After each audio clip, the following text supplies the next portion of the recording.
우리나라는 경제 규모에 있어서는 분명히 세계 아마 탑 클래스죠.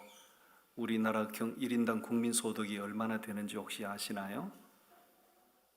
우리나라 국민 1인당 소득이 제가 알기로 한 3만 7천 달러 정도로 알고 있어요. 그럼 세계 탑 클래스입니다.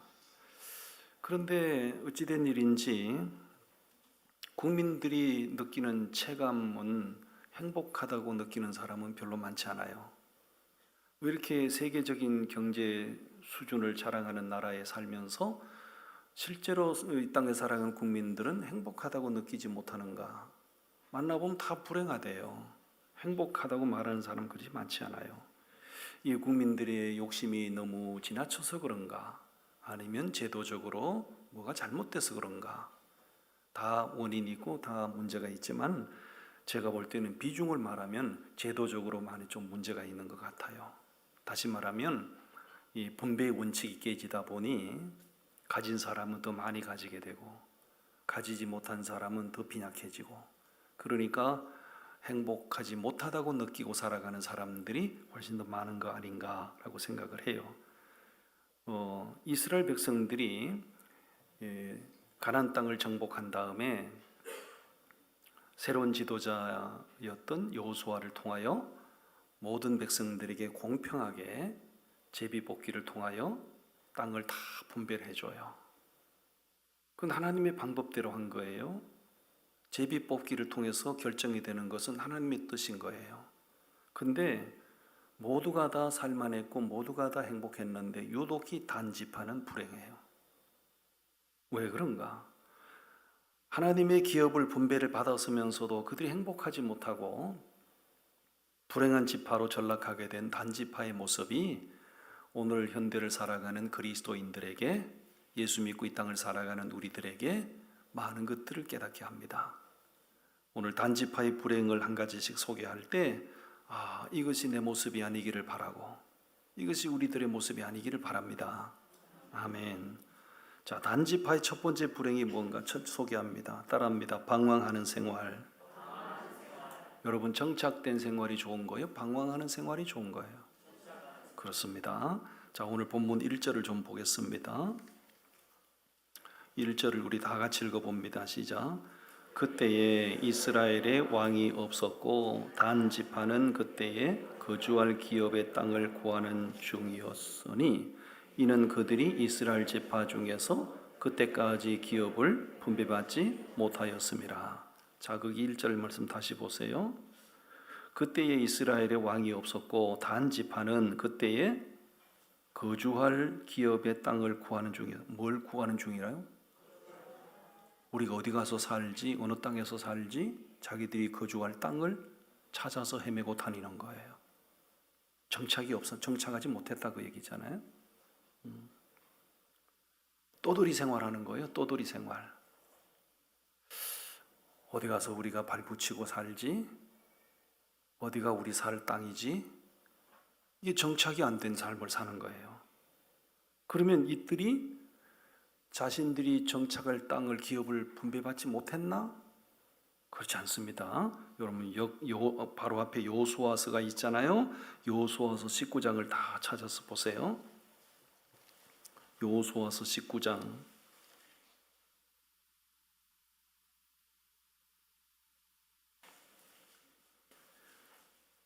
여호수아서 19장 40절부터 48절까지 말씀은 제비뽑기를 통하여 단지파에게 분배된 기업을 기록하고 있어요.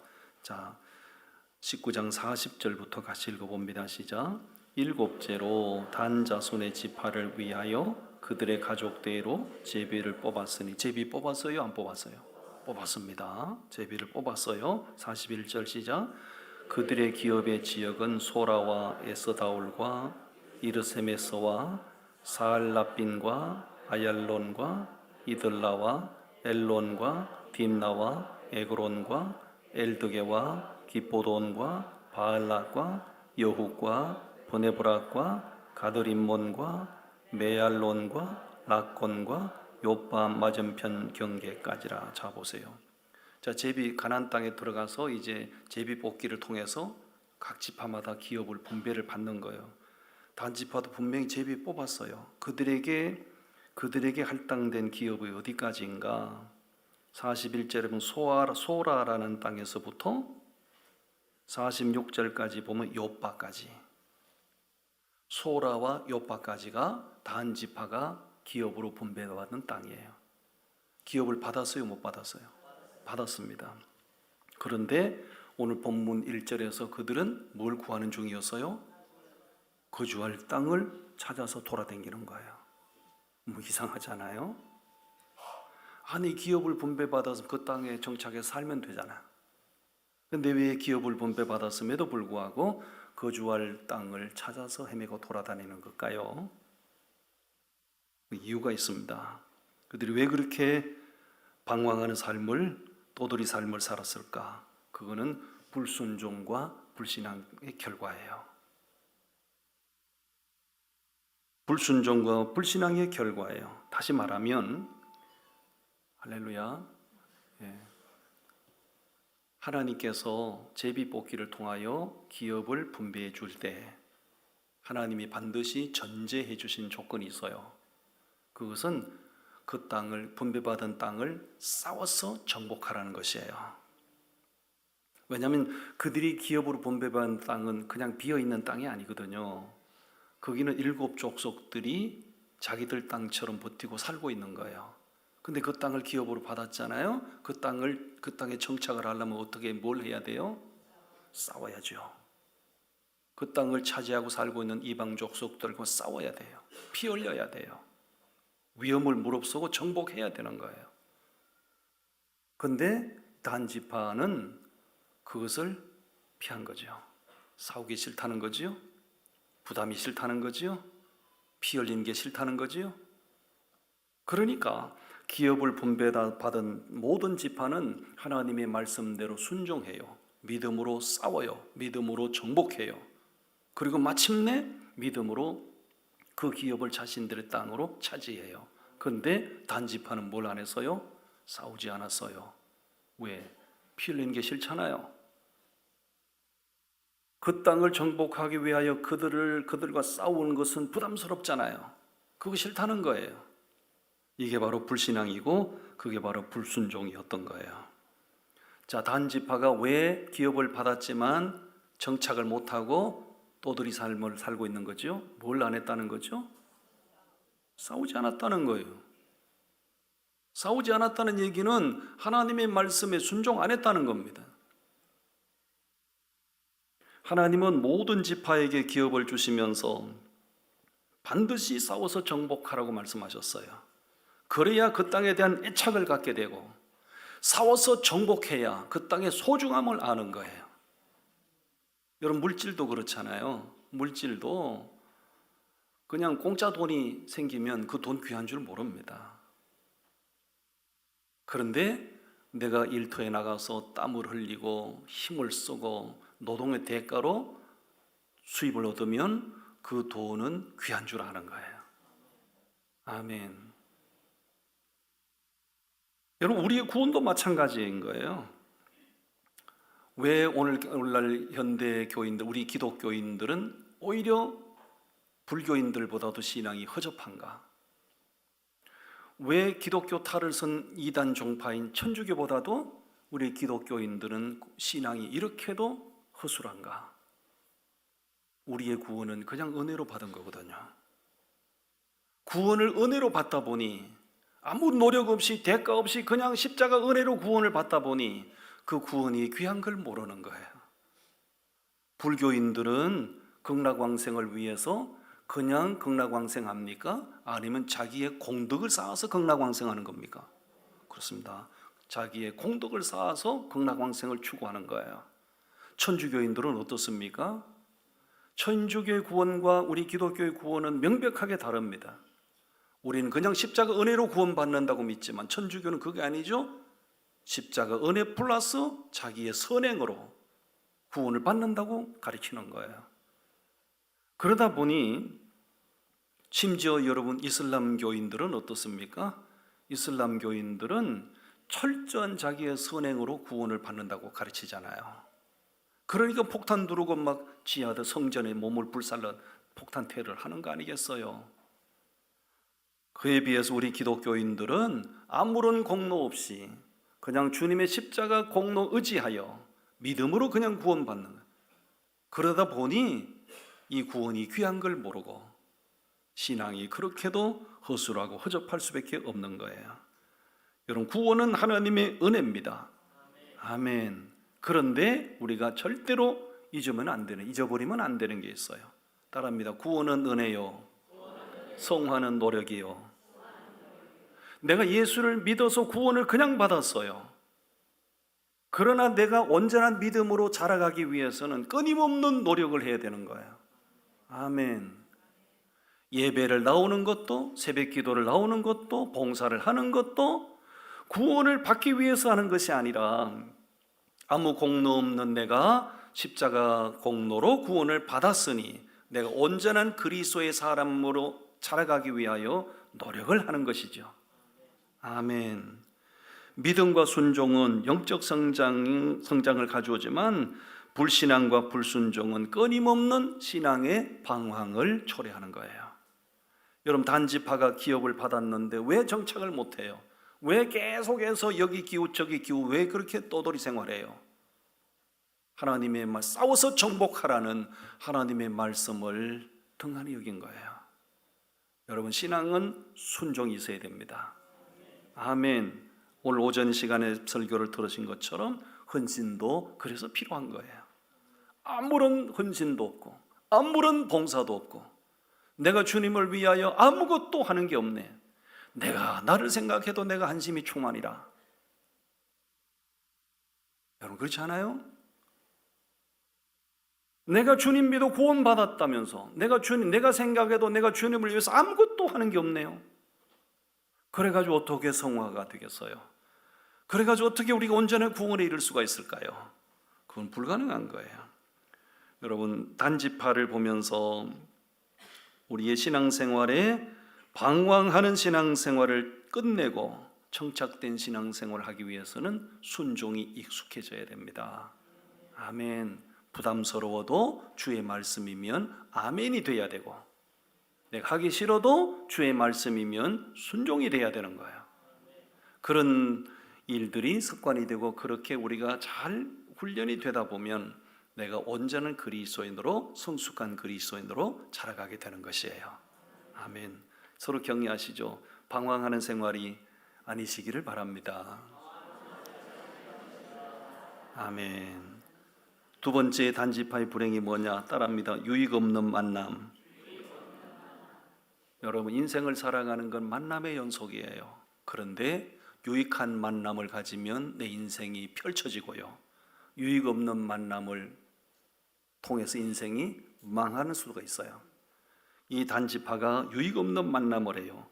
자, 2절부터 5절까지 말씀이 그 내용인데 3절부터 읽어봅니다. 3절부터 시작.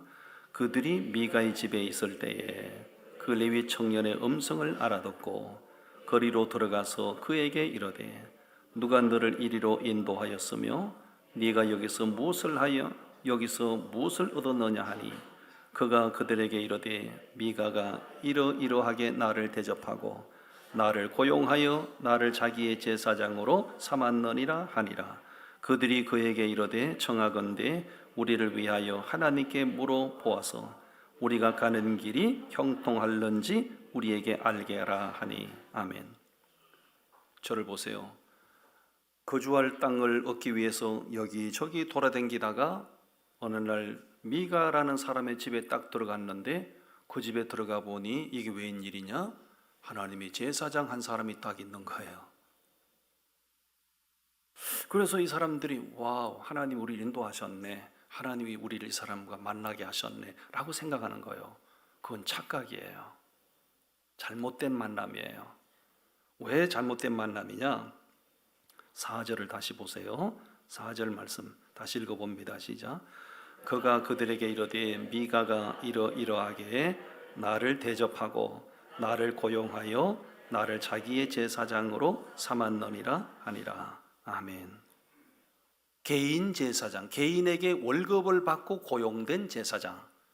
이게 진짜 제사장이요, 가짜 제사장이요? 누가 봐도 가짜 제사장이요. 개인에게 월급을 받기로 하고 개인에게 고용돼서 제사장 노릇을 하는 사람, 이 사람은 가짜 제사장이에요. 방황하고 돌아다니다 보니 그 사람을 만나게 된 거예요. 여러분, 예를 들어서 제가 산창교회 담임 목사로 사역을 하고 있는데, 그래서 공인이라고 그러잖아요. 공인. 그게 아니고 만약에 제가 진우연 권사님의 개인에게 월급을 받고 목사 노릇하면 어떻게 돼요? 내가 윤상호 장로님에게 한 달에 월급 얼마씩 받기로 하고 윤상호 장로님을 위한 목사 노릇하면 어떻게 돼요? 그건 가짜 목사예요. 방황하고 돌아다니다 보니 미가라는 사람 집에서 그 사람을 딱 만난 거예요. 이게 잘못된 만남인지도 모르고 이 사람들은 무슨 생각을 하는 거예요? 아, 여호와 이레시네, 하나님이 우리를 위하여 이 사람을 만나게 하셨네 라고 생각하는 거예요. 그게 착각이다 이 말입니다. 따라합니다. 착각은 자유요, 망상은 해수욕장입니다.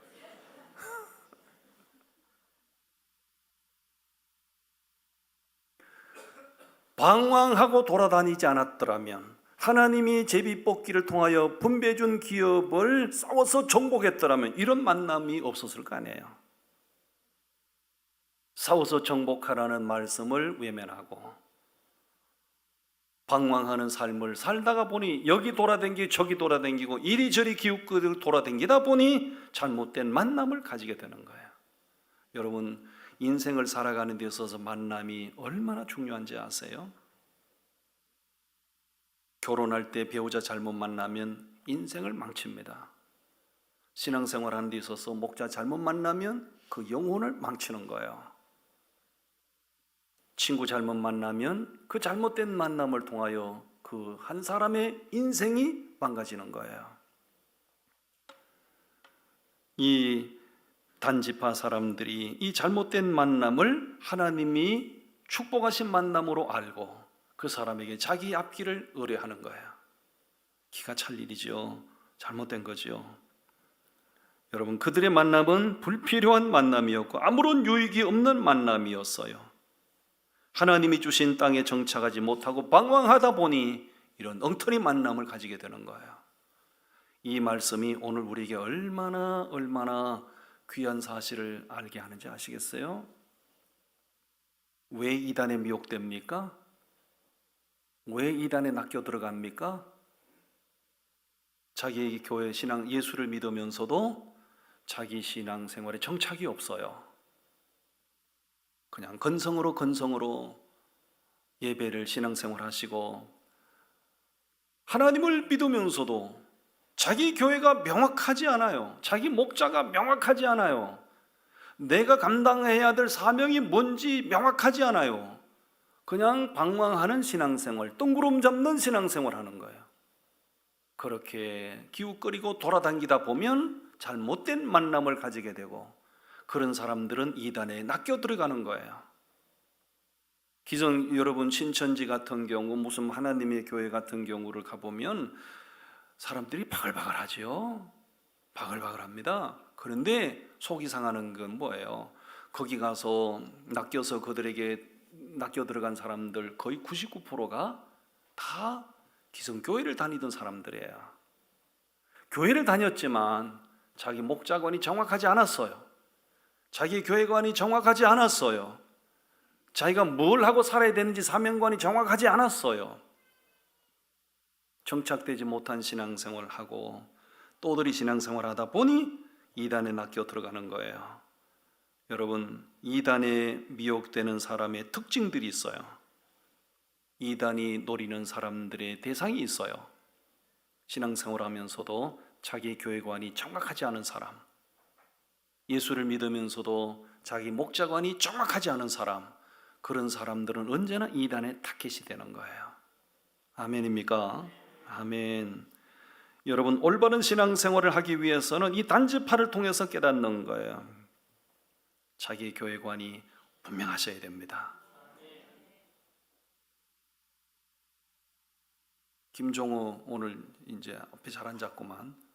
예. 새신랑 김종호는 소속된 교회가 어디인가? 할렐루야.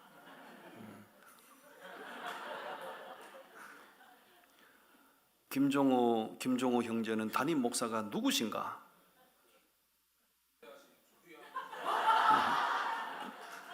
뭐 위대하신 것까지 붙일 필요는 없고, 주님이 지금 웃고 계셔요. 내가 위대하지 못하다는 건 내가 알고 삼척동자가 다 아는데. 그렇죠. 그럼 김종호 형제는 사명이 뭔가? 감당해야 될 직분이 뭔가?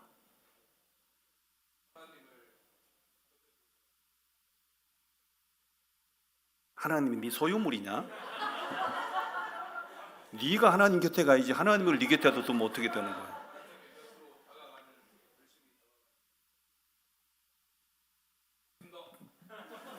뭘 그렇게 복잡하게, 사명이 뭔가 그러면 근래도 중창단입니다 그러면 되잖아.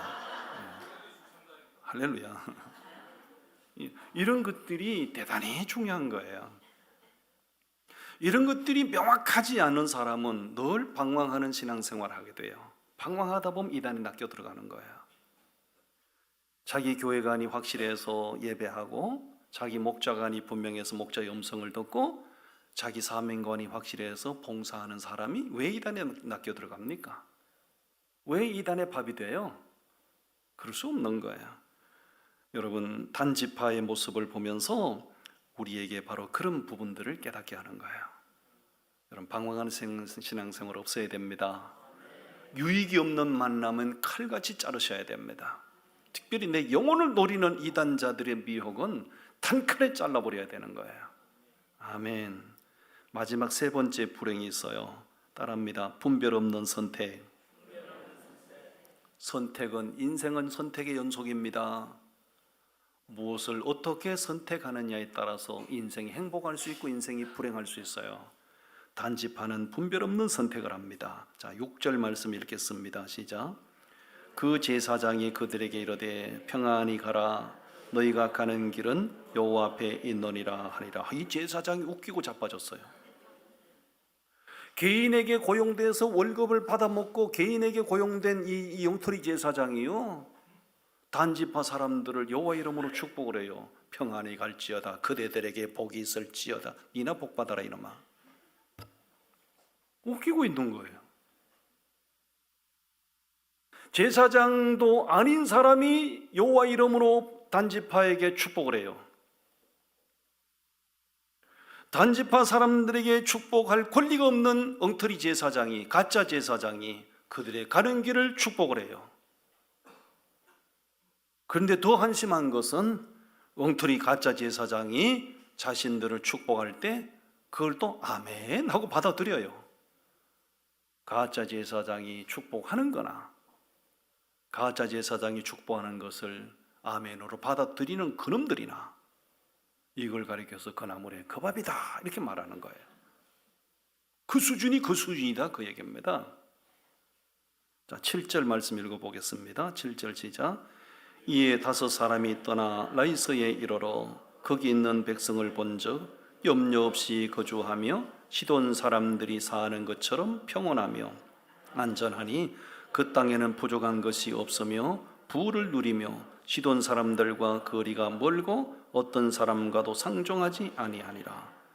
그 엉터리 가짜 제사장이 축복을 하고 그 축원을 받고 떠나는데 이 단지파 사람들이 눈을 들어 딱 바라보니 기가 막힌 땅이 보이는 거예요. 기가 막힌 땅이. 그죠? 거기 7절 나오잖아요. 시돈 사람들이 사는 것처럼 평온하며 안전하니라. 그 땅에는 부족한 것이 없으며 부를 누리며 시돈 사람들과 거리가 멀고 모든 것이 준비된 땅을 자기들의 기업으로 주신 것처럼. 여러분 이렇게 생각하세요. 요나 있잖아요. 요나 아세요? 네, 요나가 하나님이 주신 사명이 부담스러워서 하나님이 가라고 하신 니느웨로 가지 않고 다시스로 도망을 가잖아요. 요빠 항구에 내려갔더니, 도망가려고 요빠 항구에 내려갔더니 뭐가 딱 준비되어 있었어요? 배가 딱 준비되어 있었어요. 막 출발하려고 동동동동동동 준비되어 있는 거예요. 얼른 올라탔습니다. 올라타면서 요나가 무슨 생각을 했을까요? 그러면 그렇지, 내 생각이 맞았어. 내가 다시스로 가는 것이 하나님의 뜻이 아니었다면 이렇게 배가 때맞춰 준비되어 있겠는가? 막 자기 합리화를 막 시키는 거예요. 그리고 얼른 그 배에 올라탔어요. 그때까지만 해도 요나는 자기 행위가, 다시스로 가는 자기 행위가 잘못됐다는 생각을 안 하지요. 그게 착각이다, 그 얘기입니다. 깨닫지 못하고 그 배를 타고 가다가 무슨 일을 당했습니까? 풍랑만 나고 배가 뒤집어지게 생기고 자기 때문에 애꿎은 사람들 다 고생하고 결국은 자기도 바닷속에 던져져서 물고기 배 속에 들어가고. 그렇죠? 이 단지파 사람들이 방황하다가 엉터리 제사장을 만나서 엉터리 제사장의 축복 기도를 받고 가다 보니 기가 막힌 땅이 보이는 거예요. 그때 이 사람들이 확신합니다. 할렐루야, 여호와 이래, 띵오와, 하나님의 축복이야, 하나님 우리 편이야, 하나님 이 땅을 예비하셔서 라고 생각하는 거예요. 엄청난 착각이죠. 엄청난 착각이죠. 분별 없는 선택을 하게 되는 거예요. 여러분, 이와 아주 비슷한 사례가 창세기에 나오지요. 아브라함과 조카 롯의 이야기입니다. 아브라함이 조카 롯에게, 야, 이 좁은 곳에서 우리 함께 종들이 서로 다투고 싸우니 우리 이제 서로 분가하자. 네가 우하면 내가 저하고 네가 우하면 내가 저할게. 그때 조카 롯이 제안을 받은 조카 롯이 뭘 해요? 눈을 들어 소활성을 바라보니 물이 넉넉하고 초목이 무성한지라 그 땅을 선택해서 가잖아요. 그게 제대로 된 선택입니까? 분별 없는 선택입니까? 분별 없는 선택이었어요. 분별 없는 선택이었음을 나중에 그들이, 조카 롯이 망하잖아요. 소돔과 고모라 성이 진노로 심판받을 때 그 소활성도 망하잖아요. 분별 없는 선택의 결과예요. 이러한 모습이 오늘 우리에게 얼마나 중요한 사실을 깨닫게 하는지 몰라요. 여러분, 방황하는 신앙생활 하다 보면 잘못된 만남을 하게 되고 잘못된 만남을 가지다 보면 분별 없는, 분별력이 없어져서 잘못된 선택을 하게 되고 그 한 번의 잘못된 선택이 자기 인생을 구렁텅이로 몰아넣는 거예요. 우리는 어떤 중요한 선택이나 결정을 할 때 세 가지를 꼭 참고하셔야 돼요. 인생을 살아가는 데나 신앙생활하는 데 있어서 세 가지를 꼭 중요하게 생각하셔야 돼요. 첫째는 반드시 하나님의 뜻을 구하셔야 됩니다. 하나님, 내가 어디 이사를 가는데요, 내가 무엇을 하려고 하는데요, 하나님의 뜻이 뭡니까? 하나님의 뜻을 반드시 구하셔야 돼요. 두 번째, 영적인 유익을 구하셔야 돼요. 내가 물질 몇 푼을 더 얻겠다고 영적으로 손해를 보면서까지 세상적인 것을 더 추구하고 가면 그럼 반드시 후회가 있게 돼 있어요. 영적인 유익을 구하셔야 되고, 마지막 세 번째는 내가 이것을 선택하고 이것을 결정함에 대하여 하나님께 영광이 되겠는가를 고려하셔야 돼요. 나는 좋다고 분별 없는 선택을 했는데 나의 선택을 통하여 하나님이 전혀 영광을 받지 못하신다면 그건 잘못된 선택이에요. 아멘입니까? 아멘. 여러분, 인생은 선택의 연속이잖아요. 잘못된 만남으로 잘못된 선택을 하는 일이 없기를 바랍니다. 여러분, 쭉 넘어가서요 30절로 가서 한번 보세요. 사사기 18장 30절 말씀, 30절 우리 다 같이 읽어봅니다. 시작. 단 자손이 자기들을 위하여 그 새긴 신상을 세웠고, 자, 단 지파 사람들이 그 마음에 드는 땅을 선택해서 가서 거기다 뭘 세웠어요? 누구를 위해서? 자기들을 위해서 자기들이 마음에 맞는 신상을 세우는 거예요. 하나님은 온데간데 없어요. 그들이 선택한 것을 통하여 하나님 영광을 받으셨나요? 전혀 영광을, 하나님 속을 막 뒤집어 놓는 거죠. 31절 보겠습니다. 31절 읽겠습니다. 시작. 하나님의 집이 실로에 있을 동안에 미가가 만든 바 새긴 신상이 단자 손에게 있었더라. 단자 손에게 뭐가 있어요? 그렇습니다. 우상이 있는 거예요. 그들에게 하나님이 계셔야지요. 그들 가운데 하나님이 계셔야지요. 하나님이 그들을 통해서 영광을 받으셔야지요. 그런데 단지파 사람들을 통하여 하나님은 온데간데 없어요. 그들 가운데 우상만 있어요. 말도 안 되는 엉터리 우상만 있어요. 하나님은 없어요. 이게 단지파의 불행인 거예요. 우리는 절대 신앙생활에 방황이 없기를 바라고, 그리고 유익 없는 만남, 영적으로 망하는 만남, 불행한 만남은 피하시기를 바라고, 무엇을 선택할 때 이 선택을 통하여 내게 영적으로 유익이 있나, 하나님의 영광을 받으실까 항상 염두에 두시고, 그렇게 우리가 신앙을 지키고 인생을 살아가신다면 우리 인생도, 우리의 신앙도 행복하실 겁니다. 아멘. 기도하겠습니다.